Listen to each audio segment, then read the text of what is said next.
Hello friends, my name is Akhilanand Singh. Welcome to the second video of the series on the history of world maps. In the first video of the series, we discussed maps created by pioneers like Anaximander, Hecataeus, Eratosthenes, Posidonius, Strabo, Marinus and Ptolemy. We saw that by 200 AD, people knew about most of Europe and Asia. Africa was also somewhat explored. Continuing our story, we will see in this video how map making progressed from medieval times to the modern time. An interesting map was created in 636 AD in the Spanish city of Seville. The 7th century Roman scholar Isidore of Seville created a symbolic map of the world known as the T and O map of the medieval world. It was a simplified and convenient projection of the inhabited portions of the world known at that time. In this map, T represents the Mediterranean Ocean, which divides the continents Asia, Europe, and Africa. O is the surrounding ocean. Although it showed three continents, Africa, Asia, and Europe, the main objective was to showcase biblical locations. Asia was situated at the top of the map. It was the size of the two other continents combined. On your screen, you can see a T and O map made with modern cartography. No major improvements in the world maps were seen in the next 4 centuries. Maps created during this period were mostly local. It was a period of fancy and symbolic maps similar to the T and O map. 1154 AD, Tabula Rogeriana or Al-Idrisi map. The Arabic cartographer Muhammad al-Idrisi created the world's most accurate map of its time in 1154 AD, which remained so for the next 3 centuries. Al-Idrisi created this map for King Roger II of Sicily after spending 18 years at his court. For this reason, it is also known as the Rogeriana map or the Tabula Rogeriana. The Al-Idrisi map was created during the Islamic Golden Age, which is the period between the 8th century and the 13th century AD. It was a period of scientific, economic, and cultural flourishing of the Islamic world. The period began with the inauguration of the Grand Library of Baghdad, then the world's largest city, which translated world's knowledge into Arabic and Persian. This map shows almost all of Europe, parts of Asia, and northern Africa, as these were the only explored regions of the world then. The convention of showing the north up was not established during the 12th century. This map shows south on the top. Let's rotate the map by 180 degrees to identify some of the regions in it. Now you can easily identify the Mediterranean Sea, the Black Sea, and India in the map. 1527 AD, Diogo Ribeiro map. The first scientific world map based on the empirical latitude observations is attributed to the Portuguese cartographer Diogo Ribeiro. The map is also known by the name Padro Real. The Padro Real was the Spanish crown's official and secret master map made from hundreds of sailors' reports of any new lands and their coordinates. It had a precise depiction of Europe, Central and South America.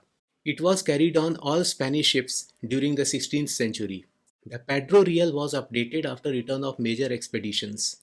The original map is lost, but its 6 copies have survived. 1569 Mercator's World Map. Geographer and cartographer Gerardus Mercator introduced a cylindrical map projection technique that became a standard. It is known as the Mercator's projection. He also introduced the term atlas for the collection of maps. The development of the Mercator's projection brought a breakthrough. It allowed presenting a whole world map on a 2D surface with limited distortion. It has limitations though. While it presents the correct shape and size of objects near the equator, it distorts the size and shape of objects situated near the poles. Despite this limitation, it is by far the most widely used and popular map projection technique to date. 1602 AD, Kunyu Wangguo Quantu map. Kunyu Wangguo Quantu means a map of 10,000 countries of the world. It is China's first known European-styled world map. Italian missionary Matteo Ricci printed it at the request of China's Wanli Emperor in 1602. It is the oldest surviving Chinese map showing the Americas. The map has detailed annotations and descriptions of various regions of the world.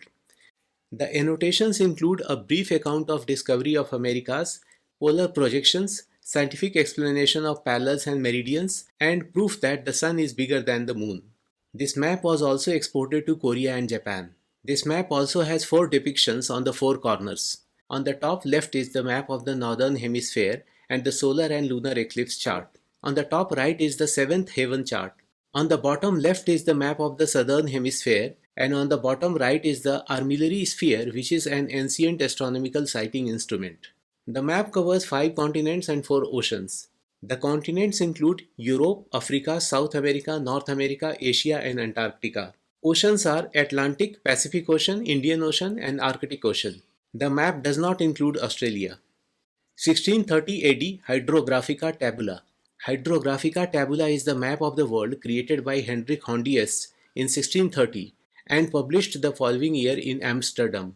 It was the first widely available map to show any part of Australia, the Terra Australis Incognita. It also shows the Dutch discoveries on the west coast of Australia. In the four corners of the map, there are portraits of Julius Caesar, Claudius Ptolemy, and the atlas's first two publishers, Gerard Mercator and Jodocus Hondius, father of Hendrik. 1794 Samuel Dunn's World Map. A British mathematician and amateur astronomer, Samuel Dunn, created a world map in 1794 in a double hemisphere projection. He was a teacher of mathematics and navigation who published, among other things, maps and charts. His map shows Australia and New Zealand. This map was created shortly after Captain Cook explored the Arctic and Pacific Northwest. Hence, it shows an excellent general outline of North America. The coastline of Northwest America is particularly quite accurate. This map did not show Antarctica. Earlier cartographers speculated it, but it had not been proved to exist yet. The map was printed using the copper engraving technique. 20th century world maps. The 20th century was a golden age of map making. It was the first period of near universal map making. The fundamental principles of world maps, such as what to be placed on the top and what on the center, were standardized. See a world map celebrating the British Empire. It emphasized the importance of the Royal Navy to Britain's continued prominence in the world affairs. You are seeing a world map printed in the year 1914 by Bartholomew. World maps today. Maps are everywhere today. They are available on every smartphone and every four-wheeler. Today, map making relies on computer software to provide services such as searching for places and businesses and calculating distances. At present, some leading mapping services are Google Maps, Apple Maps, Bing Maps, National Geographic Maps, etc. With this, we come to the end of the story of maps. I hope you liked the video. Thank you.